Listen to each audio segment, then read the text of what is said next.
नमस्कार दोस्तों, स्वागत है आप सभी का। तो दोस्तों ये है आज हमारी पीवाईक्यू सीरीज का 9वां दिन, जिसमें हम कवर करने जा रहे हैं सीक्वेंस एंड सीरीज और क्वाड्रेटिक इक्वेशन को। तो दोस्तों जिन जिन लोगों ने पिछली 8 वीडियो नहीं देखी इस प्लेलिस्ट की, वो इस आई बटन पे क्लिक करके जाके पूरी प्लेलिस्ट कंप्लीट करें। ये बहुत ही महत्वपूर्ण प्लेलिस्ट है, जिसमें 2017 से लेकर 2025 तक के सारे मैथ के पीवाईक्यू को कवर करने की कोशिश की गई है। और दोस्तों आप अपना समर्थन एक लाइक शेयर सब्सक्राइब करके तो कर ही सकते हैं, दिखा सकते हैं अपना समर्थन, एक सब्सक्राइब तो कर ही सकते हैं। तो दोस्तों आज बिना ज़्यादा बात किए हुए शुरुआत करेंगे और आपको नोट्स टेलीग्राम ग्रुप पे मिल जाएगा। तो चलिए पहले क्वेश्चन से शुरुआत करते हैं। तो इसमें आपको बोला let S N denote the sum of the first N term of a sequence A1 A2 A3, ठीक है। If S N plus three minus S N आपको दिया हुआ है, S N plus three minus S N is equal to 13n+7। बहुत बढ़िया। अब आपको पूछ क्या रहा है, A13 - A10 पूछ रहा है, A13 - A10।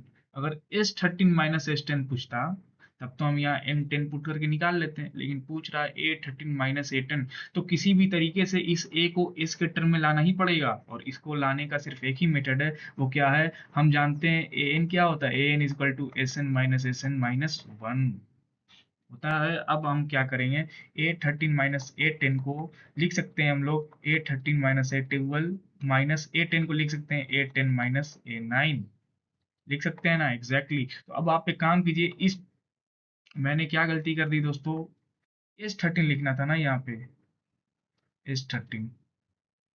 तो दोस्तों ये है S13 - S12 S10 - S9, क्योंकि an बराबर SN - SN - 1 होता है, तो मैंने गलती से ये लिख दिया था। तो अब आप एक काम करो, इस S13 को और इस S10 को एक साथ करो, और इस S12 को और इस S9 को एक साथ करो, तो आपका हो जाएगा S13 - S10, और ये माइनस माइनस प्लस हो जाएगा, तो प्लस S9 - S12। अब हम इसे लिख सकते हैं S13 - S10 minus S12 - S9, ये ब्रैकेट।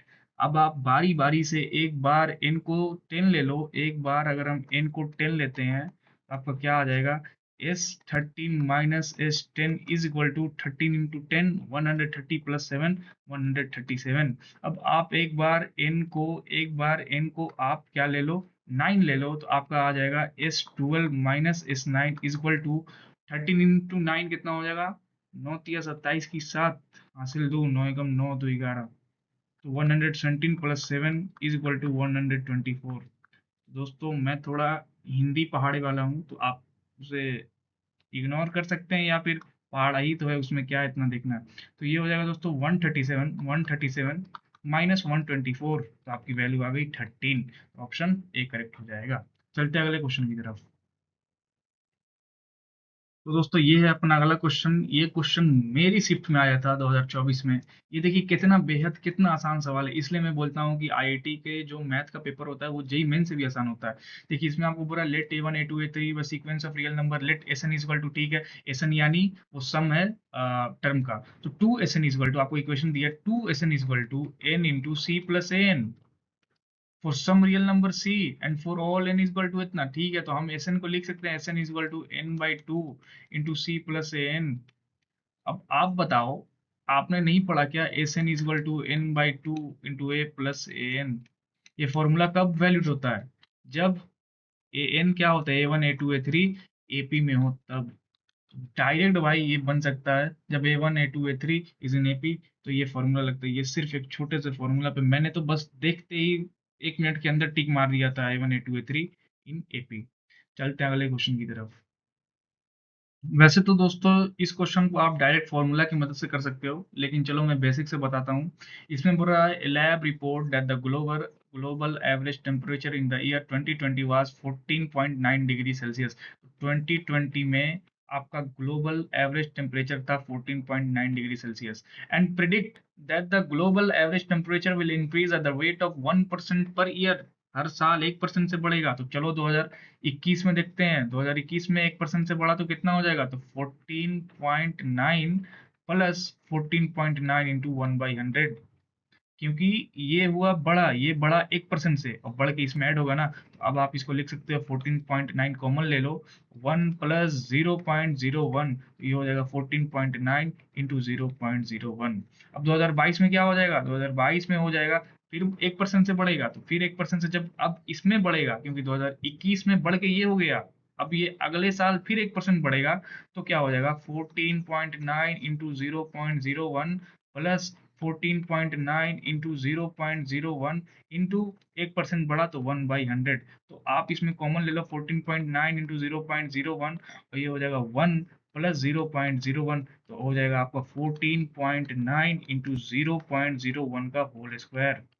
अब आप क्या देख सकते हो, ये जो 0.01 है, ये सिर्फ मल्टीप्लाई होते जा रहा है, तो हम ऐसे लिख सकते हैं कि 2025 तक आप यहाँ देखो, ऐसे देख लिया करो, अगर एक है यहाँ पे तो ये सिर्फ एक बार आया, दो है तो दो बार आया, तो पांच है तो कितनी बार आएगा, पांच है तो पांच बार आएगा, तो 14.9 इंटू 0.01 टू द पावर 5। अब जो भी आंसर आएगा वो आप निकाल के, उसमें कैलकुलेटर दिया जाता है आईआईटी के पेपर में, तो आप उसकी मदद से इसे सॉल्व कर सकते हैं।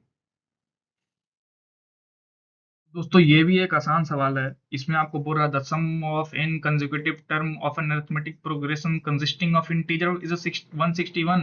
ये सारी चीजें थोड़ा इंपॉर्टेंट होती हैं, जहाँ इंटीजर बोल दिया, यानी कुछ अगर काम आया तो ठीक है, नहीं आया तो साइड कर देंगे। तो आपको बोल रहा है the sum of N consecutive term, तो एपी में सम क्या होता है, अभी तो बताया था, S N is equal to N by two into A plus A N. तो ये क्या बोल रहा है, इसकी वैल्यू है 161। अब आपको बोल रहा है then a possible value of N, तो अब आप बताइए A plus A N is equal to 161 into two by N, क्या मैं लिख सकता हूँ?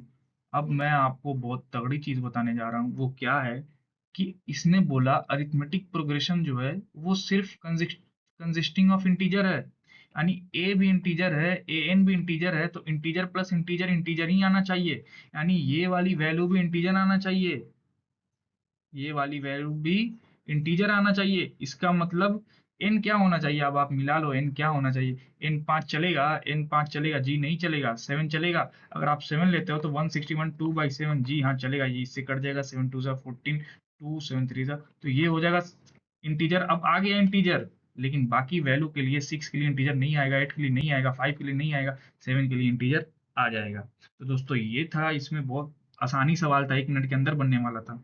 चलते हैं दोस्तों अगले क्वेश्चन की तरफ। तो दोस्तों इसमें आपको बोला let A B a distinct positive real number, यानी A comma B greater than 0 है, पॉजिटिव है और रियल नंबर है, ठीक है, वो ज्योमेट्रिक मीन इक्वल्स इतना। तो आपको पता है जब ए बी दो नंबर हैं तो उसका ज्योमेट्रिक मीन क्या होता है, ज्योमेट्रिक मीन क्या होता है, GM is equal to A into B to the power 1/2 होता है, तो हो जाएगा अंडर रूट ए बी। अब आपको कुछ नहीं करना है, इसको इसके बराबर करना है और उसके लिए टी की वैल्यू निकालनी है। तो अब आप एक काम करो कि ऑप्शन ही चेक कर लो, तो पहला ऑप्शन अगर हम चेक करते हैं टी इक्वल टू 199/2 लो, तो टी 199/2 लेने पे क्या हो जाएगा, A to the power 199/2 minus 99 plus B to the power 199/2 minus 99 divided by A to the power 199/2 minus 100 plus B to the power 199/2 minus 100। तो आपका हो जाएगा वैल्यू क्या, 2 9 18 और 2 9 18 एक 19, तो हो जाएगा ये 1/2 प्लस बी 1/2, और ये हो जाएगा आपका ए टू द पावर 2, तो ये हो जाएगा A to the power -1/2 plus B to the power -1/2। अब आप इसको सॉल्व करो तो आपका हो जाएगा, हम इसे लिख सकते हैं A to the power 1/2 plus B to the power 1/2 divided by 1/a to the power 1/2 plus 1/b to the power 1/2, तो हो जाएगा आपका a की power 1/2 plus b to the power 1/2 divided by a to the power 1/2 plus b to the power 1/2 divided by a b की power 1/2। तो ये आपका इससे कट जाएगा, तो आपका सिर्फ बचेगा ए बी की पावर 1/2, जो कि इसके बराबर आ गया, यानी हमारा पहला ऑप्शन ही सही था। और बाकी ऑप्शन को आप चेक करोगे तो वो नेग्लेक्ट हो जाएगा, जो कि मैं करने नहीं जा रहा हूँ, वो आप खुद से कीजिएगा, तो आपकी प्रैक्टिस हो जाएगी। दोस्तों अब हम लोग पहुंच चुके हैं अपने क्वाड्रेटिक इक्वेशन के क्वेश्चन की तरफ, अब इसे सॉल्व करके इसको निपटा ही देंगे। तो ये हमारा पहला क्वेश्चन, जो कि बेहद आसान सवाल है। कैसे आसान है, आपको बोला let P X is equal to, लिख लो पहले, P X is equal to x square plus B x plus C, B है क्वाड्रेटिक पॉलिनोमियल, ठीक है, with real coefficient B and C, ठीक है। Suppose P one equal to 5, तो आप पहले एक्स की जगह 1 रखो, तो रखोगे तो क्या मिलेगा, 1 का square 1 plus B plus c, इसकी वैल्यू क्या बोल रही है 5, तो बी प्लस सी की वैल्यू आ गई 4। ये वही आपकी इक्वेशन 1। अब आपको बोला P minus one equal to 3, अब आप इसमें -1 रखो, इसमें -1 रखो, तो p minus one equal to -1 का square 1 plus b into -1 plus c, इसकी वैल्यू क्या बोला 3, तो 1 minus b plus c equal to 3, तो c minus b equal to 2। अब आपके पास दो इक्वेशन आ गई, तो अगर आप इन दोनों इक्वेशन को सॉल्व करते हो तो आपके पास अगर दोनों को ऐड करो तो बी कट जाएगा, तो 2c इक्वल टू 6 आ जाएगा, तो c इक्वल टू 3 आ गया, बी इक्वल टू 4 माइनस 3 1 हो जाएगा, बी इक्वल टू 1। तो आपकी क्वाड्रेटिक इक्वेशन हो गई, क्या हो गई, एक्स स्क्वायर प्लस बी की वैल्यू 1 एक्स प्लस सी की वैल्यू 3। ये हो गई आपकी क्वाड्रेटिक। अब पूछ रहा है what is the product of root. तो दोस्तों यहाँ पे दो तरीके के लोग होंगे, जो पहले क्या करेंगे कि रूट निकालेंगे x1, फिर x2 निकालेंगे और उसको मल्टीप्लाई करके बोलेंगे ठीक है x1 x2 की वैल्यू ये आई, मल्टीप्लाई करने के बाद प्रोडक्ट ऑफ रूट निकालेंगे ऐसे। लेकिन जो अच्छे बच्चे होंगे मेरी तरह, वो क्या करेंगे, अल्फा इंटू बीटा बराबर सी बाई ए करके डायरेक्ट 3 ऑप्शन पे टिक मार देंगे। चलते हैं दोस्तों अगले क्वेश्चन की तरफ। तो दोस्तों इस वाले क्वेश्चन को मैंने कॉम्प्लेक्स नंबर में सॉल्व करा दिया है। वैसे मैं आपको फिर से कॉन्सेप्ट बता दे रहा हूँ, अब आप इसको खुद से सॉल्व करना, और कॉम्प्लेक्स नंबर का जो आपको आई बटन ऊपर दिख रहा होगा आप उस पर क्लिक करके जाके देख सकते हो। वैसे तो आप पूरी प्लेलिस्ट देखो, सिर्फ कॉम्प्लेक्स नंबर देखने से कुछ नहीं होगा, तो मैं आपको बता रहा हूँ इसमें कॉन्सेप्ट क्या है। For each A belong to R define, ठीक है, पीजेड दिया, तो आपको जहां पे बोल देना only non real complex root real root real root real root, जहां रूट की बात आ जाए वहां आप डी निकालो, तो आप इसका डी निकालोगे तो डी बराबर बी स्क्वायर माइनस 4 ऐसे आएगा। और इसका रूट निकालने के बाद आपको पता चलेगा कि डी ऑलवेज निगेटिव है। वो कैसे पता चलेगा, वो आपको कुछ ग्राफ की मदद से, कि ई टू द पावर एक्स का ग्राफ ऐसा होता है और y बराबर x ऐसा होता है, यानी e to the power x always greater than x होता है, तो इसका यूज पड़ेगा। तो ये आप जाके कॉम्प्लेक्स नंबर वाले चैप्टर में देख सकते हो, मैंने इसे सॉल्व कराया है। तो मैं यही बोल रहा हूँ कि डी की वैल्यू निगेटिव आएगी तो हम क्या बोलेंगे कि इसके जो रूट होंगे वो कॉम्प्लेक्स होंगे। तो पी है as only non real complex root, तो ऑप्शन ए करेक्ट हो जाएगा। वैसे आप इसका सॉल्यूशन जाके उस वाले चैप्टर में देख सकते हो। दोस्तों इस क्वेश्चन में आपको बोल रहा है for what value of T does F x is equal to X cube plus T X square plus 2 minus T X minus 3 have only real roots. तो सबसे पहले तो दोस्तों अब आप यहाँ देख रहे होंगे कि ये तो क्वाड्रेटिक है नहीं, तो मैंने इसको क्वाड्रेटिक में क्यों ले लिया, तो रूट को देख के मैंने क्वाड्रेटिक में ले लिया था। और दोस्तों इस वाले क्वेश्चन को मैंने एप्लीकेशन ऑफ डेरिवेटिव वाले चैप्टर में सॉल्व कराया है, उसका भी लिंक मैं आई बटन पर दे देता हूँ, उसको जाके आप देख लो। वैसे मैं इसका फिर से इसका भी कॉन्सेप्ट बता देता हूँ। तो इसका कॉन्सेप्ट ये है कि अब आप इसमें देखो, इसमें अगर आप 1 पुट करते हो तो ये 1 इसका एक रूट है, तो जब इसका रूट एक 1 है तो अब आप यानी x-1 इसका रूट होगा, तो जब x-1 से आप इसको डिवाइड करोगे तो आपको एक क्वाड्रेटिक इक्वेशन मिलेगी। अब आपको पता है कि है वनली रियल रूट्स बोला है, वनली रियल रूट्स बोला है, तो एक रियल तो मिल गया। अब ये जो क्वाड्रेटिक इक्वेशन आएगी उसके भी जो रूट होने चाहिए वो रियल ही होने चाहिए, यानी इस क्वाड्रेटिक इक्वेशन का आप d greater than equal to 0 करोगे तो आपको t की वैल्यू मिलेगी, और t की वैल्यू जो मिलेगी आपको पता चल जाएगा कौन कौन सी t की वैल्यू सेटिस्फाई करेगी और कौन नहीं करेगी। अब इसको आप एप्लीकेशन ऑफ डेरिवेटिव में देख सकते हो। वैसे मैंने इसका ये मोटा मोटी कॉन्सेप्ट बता दिया। चलते हैं अगले क्वेश्चन की तरफ। तो दोस्तों ये है अपना अगला क्वेश्चन। ये क्वेश्चन दोस्तों थोड़ा ट्रिकी है, वैसे इसे मैं सॉल्व करके बताता हूँ कि ऐसे क्वेश्चन कैसे सॉल्व करेंगे। देखिए आपको पूरा let A B a non zero real number, A B a non zero यानी ए जीरो नहीं है और बी भी जीरो नहीं है, ठीक है, real number A be real number, ठीक है। If px is equal to px is equal to x to the power n plus c n minus 1 x to the power n minus 1 plus dash dash dash plus c note, ठीक है। ये आपको एक polynomial दिया हुआ where C N minus one से C zero तक ये सारे जो हैं वो, ये जो सी वाले टर्म है कोफिशिएंट ये सब इंटीजर है, ठीक है। अब आप ये भी लिख लो c one to c N minus one ये सब इंटीजर है, बहुत बढ़िया। एंड n ग्रेटर देन 3 है, ठीक है, n greater than equal to 3 है, ठीक है, ये भी समझ में आ रहा है। Then which one of the following statement is correct. चलिए पहला ऑप्शन चेक करते हैं, पहला ऑप्शन चेक करते हैं। देखिए यहाँ बोल रहा है if a plus I B is a root of P x then n must be even. तो सबसे पहले तो आपको एक चीज याद करनी होगी कि कॉम्प्लेक्स रूट जो होते हैं, कॉम्प्लेक्स रूट वो हमेशा पेयर में होते हैं। Complex root always comes in pair, comes in pair. ठीक है, यानी a plus I B root है तो a माइनस आई बी भी रूट होना चाहिए। तो इसने बोला if a plus I B is root of P X, यानी a plus I B root है, लेकिन हम पता है कि a प्लस आई बी अगर रूट होगा तो a माइनस आई बी भी रूट होगा। ठीक है, तो अब बोल रहा है then n must be even. क्या n नॉट के लिए ऐसा नहीं हो सकता? अगर हम n नॉट लेते हैं तो क्या ऐसा नहीं, X cube is equal to one, X cube is equal to one के लिए आपने नहीं देखा, वन एक रूट होता है और वन प्लस ओमेगा एक रूट होता है, क्या आपको नहीं पता? तो आपने देखा ना कि एक रूट रियल होता है, वन होता है, और बाकी दो रूट कॉम्प्लेक्स होते हैं। तो ये तो ऑप्शन गलत है कि n मस्ट बी इवन। हम जानते हैं if a plus I B is a root of P x then n must be even, ये गलत है, n नॉट भी हो सकता है। हमने काउंटर एग्जांपल देखा x की इक्वल टू वन के लिए, x की इक्वल टू वन के लिए एक रियल रूट है वन और बाकी दो कॉम्प्लेक्स रूट है। अब बोल रहा है if a is a root of P x then n must be odd, और a है एक रियल नंबर, तो b ऑप्शन का काउंटर एग्जांपल आप ऐसे दे सकते हैं। ये कह रहा है a is a root of P x, ठीक है, a रूट है, then n must be odd. क्या n का ऑड होना जरूरी है? n क्या है? n ये पावर है, यानी x की पावर का ऑड होना जरूरी है? नहीं। अगर आप देखो x की power four equal to one लेके देखो, क्या इसका रूट वन नहीं है?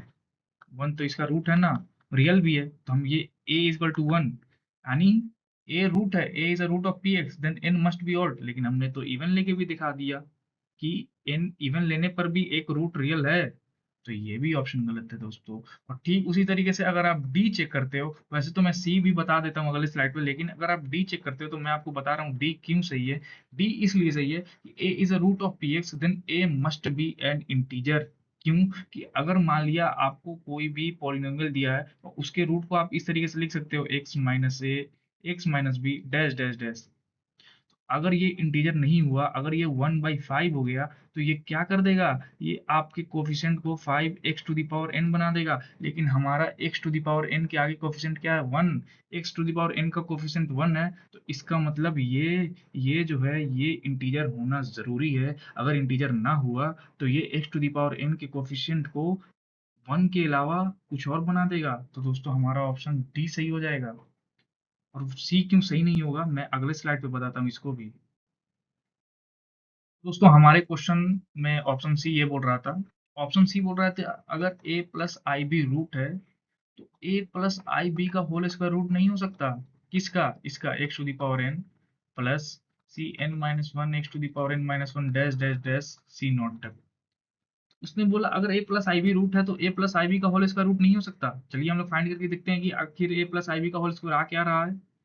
ये आएगा a square plus I b का whole square plus two a b into i.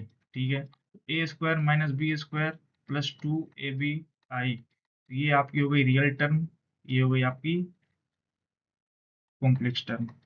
तो अब आप एक बात बताइए दोस्तों कि हमें पता है कि कॉम्प्लेक्स रूट जो होते हैं वो ऑलवेज पेयर में एग्जिस्ट करते हैं। तो जब a plus I B root है तो a माइनस आई बी भी रूट होगा। और जब ये रूट है क्या, a square minus b square plus two a b i, तो इसका कॉन्जुगेट क्या हो जाएगा, a square minus b square minus two a b into i. तो ये भी पेयर में एग्जिस्ट करने चाहिए। तो जब ये एग्जिस्ट करेगा रूट तो ये भी होगा, ये करेगा तो ये भी होगा। तो दोस्तों क्या हम ऐसी इक्वेशन नहीं निकाल सकते हैं जिसके ये चारों रूट हों? जी हाँ, बिल्कुल निकाल सकते हैं। हमारा ऑप्शन सी गलत है।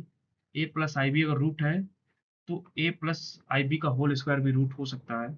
अगर वो कॉम्प्लेक्स हुआ, जो कि हम देख रहे हैं कॉम्प्लेक्स है, तो बस इतना होगा कि वो पेयर में एग्जिस्ट करेगा। ठीक, चलिए दोस्तों, तो हमारा ओवरऑल ऑप्शन डी करेक्ट हो जाएगा, क्योंकि ऑप्शन डी के होने से, ऑप्शन डी अगर ए इंटीजर ना हो, ए अगर रेशनल हो जाए, फ्रैक्शन हो जाए, तो वो क्या करेगा, वो हमारे इस कोफिशिएंट को n x to the power n बना देगा, जो कि हमें नहीं चाहिए। m या n आप मान लो, कुछ भी मान लो, m बना देगा, जो कि हमें नहीं चाहिए। हमें x to the power n का कोफिशिएंट 1 चाहिए। ठीक है दोस्तों, तो हमारा ऑप्शन डी करेक्ट हो जाएगा।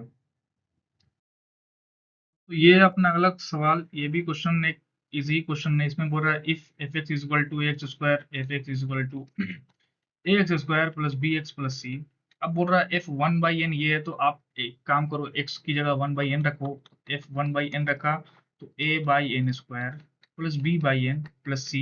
इसको फर्दर सिंप्लीफाई करो तो n square a plus b n plus c n square. तो ये आई हमारी एफ वन बाई एन इसमें रखने पर, लेकिन ये बोल रहा है ये n+1/n² के बराबर है। अब आप इसको इक्वेट करो तो a+b n+c n² is equal to n+1/n²। अब n² से n² काट दो, ये जीरो नहीं है। क्यों जीरो नहीं है? क्योंकि n नेचुरल नंबर बोला है, नेचुरल नंबर 1 से स्टार्ट होता है, तो इसलिए हमने काट दिया। अब आप इसको इक्वेट करो, इक्वेट करने के बाद आपको क्या मिलेगा कि c की वैल्यू जीरो है, क्योंकि इस तरफ तो कोई क्वाड्रेटिक, कोई 2 डिग्री की टर्म ही नहीं है, तो c की वैल्यू जीरो। b की वैल्यू bn=n, तो b की वैल्यू 1, a की वैल्यू भी 1। तो हमारा क्वाड्रेटिक आ गया। वो क्वाड्रेटिक क्या हुआ? fx हो गया हमारा a की जगह 1, तो x² प्लस b की जगह, प्लस b की जगह भी 1, तो x² प्लस x, और c की जगह 0, तो x² प्लस x हमारा क्वाड्रेटिक है। अब बोल रहा है f डैश x पहले निकाल लेते हैं, तो f डैश x हो जाएगा आपका 2x प्लस 1। तो अब आप इसमें लिमिट पुट करो, तो लिमिट x टेंस टू 0 अगर पुट करते हो f डैश x में, तो 2 इंटू 0 प्लस 1 इक्वल टू 1, ये हो जाएगा आपका आंसर सी। तो ये भी दोस्तों एक आसान सवाल था। तो दोस्तों इस क्वेश्चन में आपको बोल रहा है the root of the polynomial x³ minus 39x² plus 421x minus 1729 are in arithmetic progression. ठीक है, यानी जो आपके रूट आएंगे, तो इसके रूट क्यूबिक है, तो इसके रूट क्या आएंगे? x1, x2, x3, इसके 3 रूट आएंगे, और वो बोल रहा है वो एपी में होने चाहिए। तो अब आप एक काम कर सकते हो कि जब आपको 3 टर्म एपी में लेनी होती है, तो आपने पढ़ा होगा, आप उसे कैसे लेते हो आसानी के लिए? a minus D, a plus D. ठीक। अब आप यहाँ देखो, क्या आप इसे alpha plus beta plus gamma निकाल सकते हो? मतलब क्या? अगर इसके रूट x1, x2, x3 है, तो हम इसे कह सकते हैं x1 plus x2 plus x3 equal to minus b by a. और माइनस बी क्या है? 39, यानी माइनस इंटू माइनस 39, यानी 39, और ए 1 है। तो हम इसे कह सकते हैं a minus d plus a plus d equal to 39। D d cut गया, 3a=39, तो a=13। अब आपको a मिल गया। अगर आपको d मिल जाए, अगर आपको d मिल जाए, तो फिर आपको पूछा क्या है? पूछा वही है, विच one of the following is a common difference of the progression. आपको d ही निकालना है। d निकालने के लिए हम क्या करेंगे? एक और इक्वेशन, वो क्या?